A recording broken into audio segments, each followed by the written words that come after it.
the dividend, which is the income from the share market investment, how does it get taxed in the hands of an investor? No? Taxes will vary in the short-term investment and long-term investment.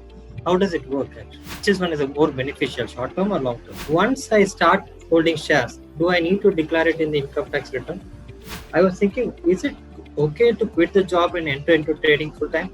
I want to know what are the pros and cons of doing a full-time trading. Can a beginner, like me, can invest in US shares or cryptocurrencies, or I can invest only in Indian company shares? How do you generally track the volatility in the stock market? So friends, welcome to part 2 of the Combrella Conversations. We are continuing from where we left in the first part, okay? So Ganesh will be asking his questions which he has.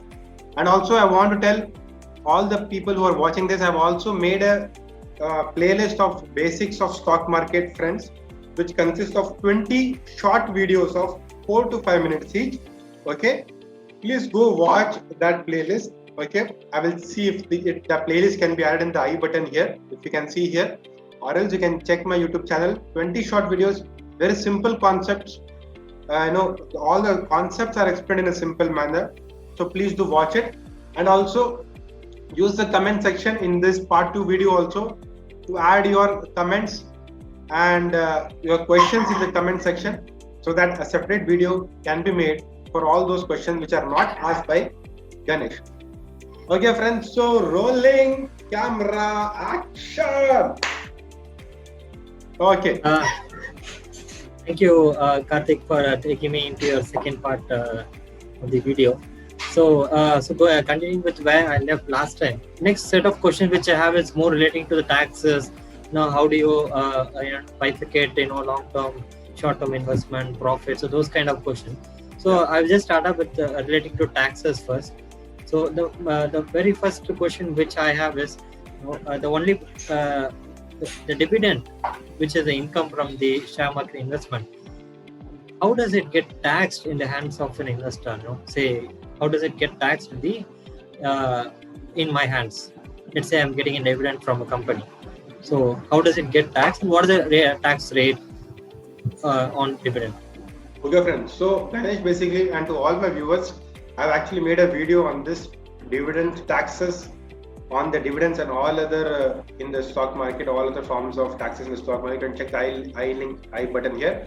But also I will explain to Ganesh and to all the viewers. So basically, dividend, if you see, is taxable now in the hands of the shareholder. Okay, and there is a TDS portion also. Okay, I will explain that.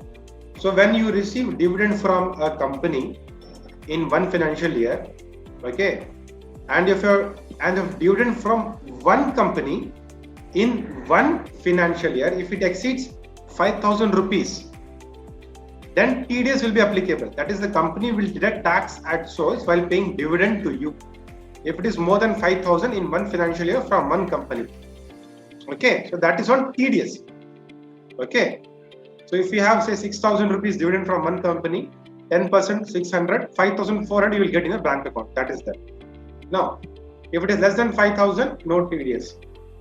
So now whatever dividend you get, now, okay, whether TDS tax is deducted at source or not deducted, the dividend you have to add in your gross total income when you compute at the year end, when you are filing your income tax returns.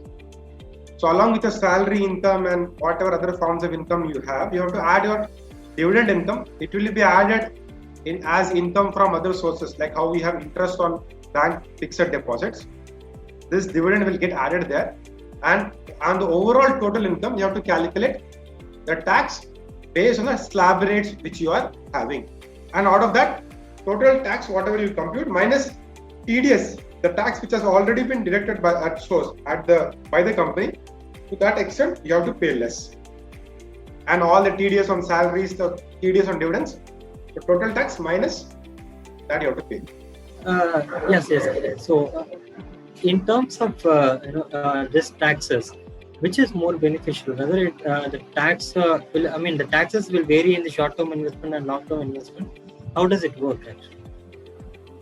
Yeah, so there are two types of taxes. Basically in stock market, one is short-term capital gain and long-term capital gain. So if you buy shares today and sell within 1 year, short-term capital gains is applicable. at the rate of 15%. And if you buy shares today and sell after 1 year, it is known as long-term capital gain, and the rate of taxation is 10%. And in long-term capital gain, you have an exemption of 1 lakh rupees. Okay, that is, let me give you an example. You bought shares today for 50,000 rupees, and after 1 year, so totally 2 years after your purchase date, the 50,000 became 2 lakh rupees. So what's your profit? 1,50,000. 1,50,000. So on 1,50,000, 1 lakh rupees is exempt. 50,000, on that you have to pay 10% long-term capital gains. Simple. So short-term capital gains less than 1 year, 15%.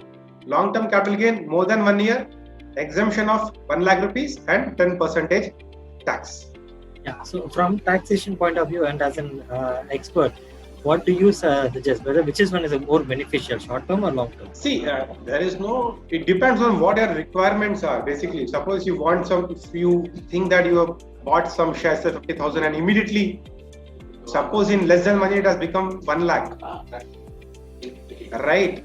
So if 50,000 if you have, so on that if you sell now 50,000 profit, you have to pay 15% tax. But if you keep for more than 1 year, if it becomes 1,10,000, so 60,000 profit, you'll have to pay zero tax, because more than 1 year, 1 lakh rupees exemption you have.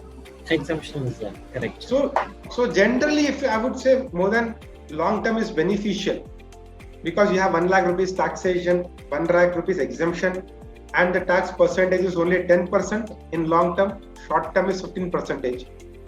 So overall, I would say long term is beneficial. And also, I will keep in mind that. And also, one point I want to tell. A lot of people people can use this tax planning exercise. If you have somebody in your house who is not having any income, like generally, let us take example of housewife who are not having any income. People can invest in.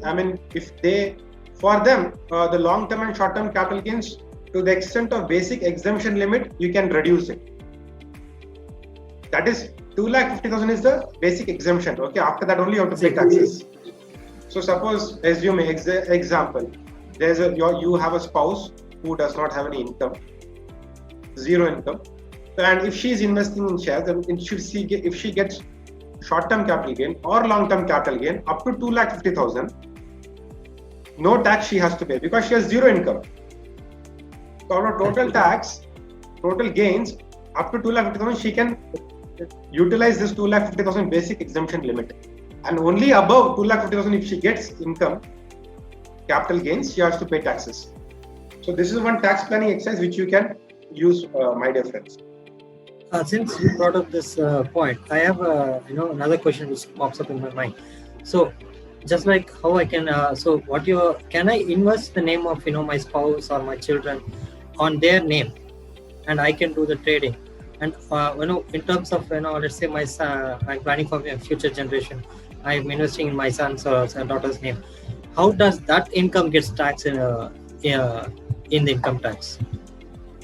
See, you can see if you want to buy in your wife's name, right? She will be obviously above 18 only. Obviously, correct, then? I hope she's above 18. Yeah, correct. Legal. Yeah. Okay. It's a legal marriage. So she has to. You have to open a separate Demat account for her. Okay. So it has to be in her name. Her bank account has to be linked into that Demat account. So you cannot. You can tell her which shares to buy and sell, but she should have a separate Demat account in her name. Her bank account should be linked, and she has to buy and sell. You can transfer funds from your bank account to her bank account, but she has to have a separate Demat account. That is as far as spouse is concerned. And in case of children, like if you have children, right, future or below 18, you can obviously, like I told in the part 1, you can open a Demat account for your guardian. You can be the guardian and operate the Demat account of your minor children. And that bank account will be linked to your bank account, obviously, because the minor cannot have a own bank account unless there is a guardian attached to it. So you can have that same bank account linked to the Demat account of the minor child. So that is there as far as children are concerned. Then you came to, I think, taxation. If what will be the income? If the income of minor, how it will be taxed? Correct. So basically, if you see as per the Income Tax Act, if a minor who is below 18 years of age gets any income, right, that income will be clubbed with the income of the parents. Okay, parent, that is mother or father, whosever income is higher. If you have example, a child who gets suppose some income, or he's a celebrity, or he acts in films or share market, anything, wherever he gets an income, that income will be taxed either in your income or your wife's income, depending on whose income is higher, yours or your wife. And on that, so your income plus your child's income will be added, and then you will have to compute your total tax on the income. Okay, got it, Chris. I will plan all this for my tax planning. So definitely will be approaching you shortly. Yes. So coming, relating to the same taxes point. So once I start holding shares, do I need to declare it in the income tax return, even if there is no dividend or any income from the shares as such? Let's say I just invested in share market. Do I have to declare it, even if I don't get any income out of it? See, if you just buy shares, you don't have to declare buy and hold. You don't do anything. And you don't have to declare in income tax returns. You don't have to. Okay. Only when you sell the shares, you will get profit. Right. So that profit you have to show in income tax returns as capital gains. Okay. And if you get dividend income, then that you have to show under your income from other sources in income tax returns. So that is the thing. So generally, if you buy and just keep, nothing to show. But also, one which point they miss out on tax planning is sometimes you will buy and sell the shares for loss. Can be for any reason. You have sold the share for loss. People generally don't disclose that in the income tax return. Actually, you should disclose that loss also in the income tax returns, because the loss you can actually set off with profits. And you can set off with profits only if you have declared the losses in the income tax return. Suppose in 1 year you bought shares and you got a loss. You sold the shares for loss, say 10,000 example. And only if you declare that 10,000 loss in your capital gain, you have to capital loss. Okay, short-term or long-term capital loss. When you show your income tax returns only, say the next year you got 20,000 profit, then you have to pay tax on 20 minus 10,000 loss of previous year. Net is 10,000. On that only you have to pay tax. So if you have capital loss or capital gains, show both in income tax returns. People miss out on this. Viewers, please show your losses also in income tax returns so that you can set off with your profits in the future. Okay, CSK, thank you very much on that, being very clear on what to declare and what not to declare. I mean, it's basically you have to declare loss as well as holding doesn't need to be declared, is what I understood from your point. And bro, actually, I'm giving you all this free taxation advices. Better you start, I will raise you an invoice for some amount and then pay me for all this consultancy charges. So, what's the benefit of having a CA friend if you don't even get this sort of advice actually? So, coming back to our topic on shares. So, besides dividend and say profit on sale of shares, any other modes of earning profit from shares is there? Yeah, there are actually. So one is dividend, one is you sell the shares for profit. Apart from that, there are other forms like buyback of shares. Okay, I've also made a separate video on buyback of shares. Viewers, you can please watch this I button here. What is buyback is, see, normally when you sell your shares, you sell in the market, right? In the stock market, some other person will buy. In buyback of shares, the company itself will buy the shares. Okay, so that is like almost similar to selling the shares at profit. Then you have bonus shares, okay, and rights shares. Also, I have made separate videos on bonus shares. Okay, you can see this particular I button. So what is bonus share? Basically, the company wants to encourage more retail participation in the stock market. That and the company will give bonus shares, which means company will give its own shares to the shareholders. Okay, extra shares basically as a bonus without any money taking from the shareholders. They will not take any money. Suppose you have 100 shares of say Reliance. So Reliance, if wants to give bonus ratio of say 1:1, which means one share you will get for every one share which you have. So for 100 shares which you have, you will get 100 shares as bonus. So totally you will have 200 shares. So company will give 100 bonus shares to you without any extra cost. So generally, these are the activities will come when you get bonus shares, obviously. But what will happen immediately based on the ratio of bonus, 1:1 or 1:2, the share price will get adjusted. Like if it is 1:1, the share price will become half. Okay, 1:2 means the share price will get adjusted by 33%, come down.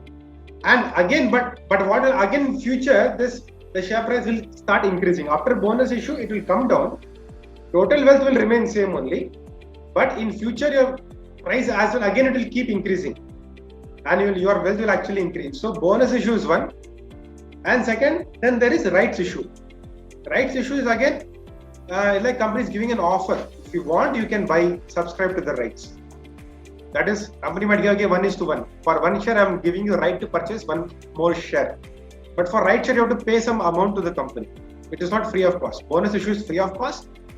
Rights issue, the company will say, you are having one share, I will give you one more share to buy.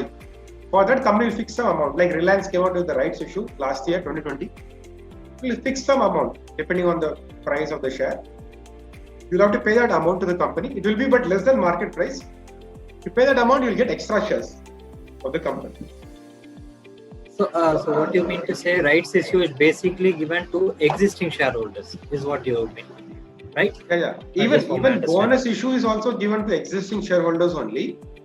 But bonus issue, you don't pay anything out of your own pocket. It is free. You get bonus. But rights issue also, you get extra shares, but you have to pay some amount to the company. So in all these shares, I'll be getting dividend, right? Is what I want to hear. Yes. All the shares, whatever shares are there in your Demat account, you will get dividend for these shares. Great. That sounds soothing to my ear, actually. So, yeah. So I got a better clarity on profit, taxes, and you were telling me that long-term investment is actually more beneficial in terms of tax planning. How do you? So how do you plan actually this long-term investment? Throw some light on that. Like how do I plan long-term investment of shares for my future generations or the next generation, or some retirement or emergent retirement planning? So how do you plan your long-term investment? From what your question is, I think you are thinking of long-term means 10 years, 15, 20 years, correct? Correct.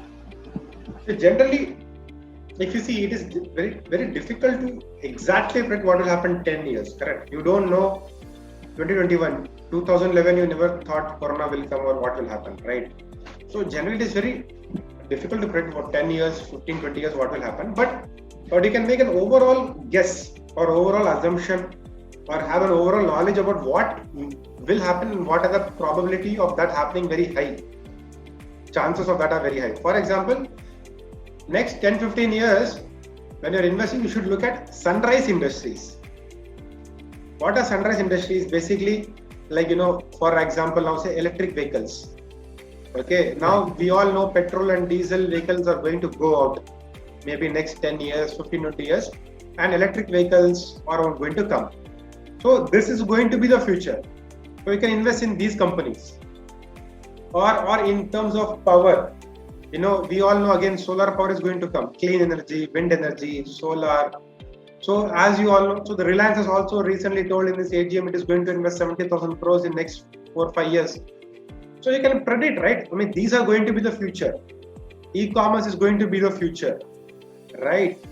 So these are certain things you can make some guesses, and this is going to happen. It is no doubt it will happen. So you can invest in these companies basically, which are companies are going to be the future. Like in 95, 96, when Amazon came, it was the future, and right now you see. Similarly, in early 90s, IT industry was going to be the future. So, and now if you had invested in IT industries, that time Infosys, Wipro would have made a big fortune. So I would say, look at the companies which are working in that direction, and invest in those companies like electric vehicle companies, solar companies. Not every company, you can see which are the good companies in that, and then invest. And since it is long term, keep tracking your portfolio after 1 or 2 years. Also see whether companies which you invested now are really performing well after 2-3 years. It is not possible that continuously every company will perform. Sometimes companies may not perform good. So keep tracking of track those companies, how are they performing every 6 months or 1 year, and so that you can know if the company is good, you can keep investing or change your portfolio. That is one thing. Or other long term is you can invest in well-known companies as against say blue chip companies, Nifty 50, because these companies' track record is very good. They are there for last so many years. These will give you sure shot returns, right? Companies like Mahindra, as I told you, Infosys, Reliance, TCS, DMart, or all these companies which are there for long, Axis Bank, SBI, L&T. Invest in these companies. You can make some amount of investment in this, some amount in sunrise industries.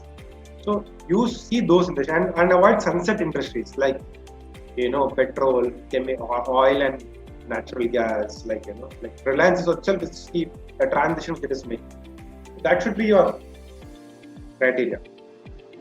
Okay, got it. CSK. So I'll be looking out for you, to give some. It's a big request from my side to put in a new video showing what are the industries of Sunrise company which you are telling me about, so that we will get a better idea on which companies to invest in the future. So that's a request from me, directly to you on the video. Sure. So sure, and so now that I got an idea of what is tax and how to invest in share market, taxes, I was thinking, is it okay to quit the job and enter into trading full time? And if I do so, I want to know what are the pros and cons of doing a full time trading. See, if you see a person who is asking basic, who is at beginner level, like you are having beginner level questions. So trading is like the ultimate advanced level. It's like pro level. So at beginner level, you should not be thinking of pro level, which is like trading full time, quitting a job. I would say no, don't do that. Don't even think of that right now, quitting a job and doing trading, because first you gain knowledge about that, okay, and keep working. You can have a proper job and do investment side by side. It does not take much time. I'm doing that, okay. And once you gain full knowledge about how the share market, everything happens, then maybe you can think of coming into trading. And trading, that is one thing. First, so don't quit your job. Do investing basically side by side, okay. And once you have good knowledge, after that also you have to see whether, because in trading you don't have a fixed salary income, right? Sometimes you'll make profits, sometimes you'll make losses. So if you have the financial backing to support when you don't make any profits, then you can think of. But I would recommend generally not to go into full-time trading. It's risky. I mean, it's a risky thing. You can actually make good money by working a job. So you have two incomes. Why do you want to leave off just one thing? Because it might seem very lucrative. I can make a lot of money, but it doesn't happen. So better to work, get a proper salary job, have that, and keep investing in the market. You can actually make good money with that. Yes, thank you for the life advice, I would say. I was actually I should charge you two billings now. One is all stock market billing, and second is for life advice, motivation, inspiration, or whatever. Yeah. So Karthik, now I know you are telling a lot about Nifty companies and price companies based on Indian companies where I should invest. I have this doubt. Can I invest in a US company or cryptocurrency? Is what people talk about nowadays. So how does a beginner can a beginner like me can invest in US shares or cryptocurrencies, or I can invest only in Indian company shares? How does that work actually, the share market investment? See, since you're asking a beginner, you are at the beginner level. Again, cryptocurrency, US stock market is like advanced, pro. That is not even advanced, that is ultimate pro level. So that is like if you are in level 1 now, that is level 5, maximum level. So again, don't think of immediately going there. First, understand, invest in Indian market, that itself is not so easy. And you're thinking about investing in crypto and US stock market. So better to invest in India, in Indian shares, and only in shares, not in cryptos for the starting level. But for people who want to understand also, let me just tell you, you can invest, say, US stock market. If you want to invest, you can invest. There's a lot of apps applicable, like, there's one app called Ind Money app. Again, friends, it's not a sponsored video. It's an app which my friends have used. I don't also invest in US shares, but that app provides a way to invest. So using that app, it's a gateway through which you can invest in US shares. So basically, there are a lot of procedures, and there are a lot of, for example, if you have to transfer money, there are only 4 bank accounts which you can use: HDFC, ICICI, Axis, and one more, I think, and which you can directly transfer through mobile. Or else, if you don't have other than these 4 bank accounts you have, then you have to go to a bank, give documentation, paperwork, and all those things. And there are a lot of transaction charges involved. For every time you transfer from INR to the dollar account, the bank charges a transaction charges, 1,000 rupees plus GST and all those stuff. Plus then again, and you have to invest in US. After you buy the shares through that app, when you withdraw that money, if you want to withdraw and bring it back to India, again, some dollars are charged. I think $10 or some I don't remember, some for withdrawal charges. So again, the dollar rates are charged. So why do you want to again think about so many transaction charges? Then currency conversion exchange rates are there, foreign exchange, withdrawal charges. So generally, better to avoid. People who have actually huge money, excess money, they don't know where to invest. You can go in the US stock market, and generally people invest in huge lump sum. Unless you are transferring, like if you transfer 10,000 one time, you will have to pay 1,000 plus GST. Generally, people transfer huge sum, 50,000, 1 lakh, and they don't withdraw also immediately, because on withdrawal, they have to pay withdrawal charges, $10 for every withdrawal, something about that. So they keep reinvesting in that, and after 4 or 5 years, they bring one money whole together. So that is the process of, but it's why you better study in India. Indian stock market is easier. Okay. But another form is you can invest. There is a Motilal Oswal, who's an Indian stockbroker. It has a mutual fund which invests in the US share markets. It's a mutual fund in India. You have to pay in INR only. And that mutual fund invests in the US share markets, US stocks. So maybe you can try that. Okay. That mutual fund, you can do that. So that is a better way. And cryptos also, there are a lot of apps are there, but I would say stay away from cryptos. You can invest in India, Bitcoin or a Dogecoin or Ethereum, you can invest. But I would say at beginner level, stay away from these things. Thank you, Karthik. Thank you for the advice. So, like these, besides these apps which you're saying about Zerodha, which is reliable stockbroker apps, there are other ads which comes up, where you can invest in shares immediately, up stocks, and where you can withdraw cash. And those ads are coming up, right? Are those are actually more reliable, where the instant transfers happen, in terms of putting in my investments, similarly withdrawing investments. So those are all reliable apps, right? I just want to get some clarity on that. Yeah, Upstock is a very reliable broker. I think it's second after Zerodha, second in India. So yeah, Upstock is a reliable broker, but other ads, I don't know what ads are there, but generally you just better to go with reliable like Upstock, Zerodha, Motilal Oswal, or Sharekhan, or End Money app. So better to go with the reliable ones. I don't know which ones you're talking about, but again, do some basic research on that. Go to the website and see, or whether those apps are good or not. If you don't see anybody using in your circle, don't use those apps for trading or investing. So coming to the far end of our my questions list, how do you just give me a final understanding of how do you generally track the volatility in the stock market? How do you understand how high the prices will go, how low, those volatility? How do you understand so that you get some clarity before you start investing? So that would be my end question to you. Yeah, that's actually a good question. See, volatility happens in the share market daily, but basically you should not get worried about daily movements. Okay. You should see over a period of time. Let me give an example of exams. Okay, suppose you have an exams and you start studying 3 months before an exam, correct? So exams is there maybe in 90 days, the 91st day, you have 90 days, 3 months. So similarly, you can relate to stock market. Not 90 days, but general as a timeline. So 90 days, in all the 90 days, you will not have studied the same level, right? Maybe in some days, some 10 days, you have studied really well, 12, 13 hours a day. Some other days, you will not study 5, 6 hours a day. Some days, you will not have studied itself. Correct. But overall, if you take on an average 90 days, you would have studied good 10 to 12 hours overall.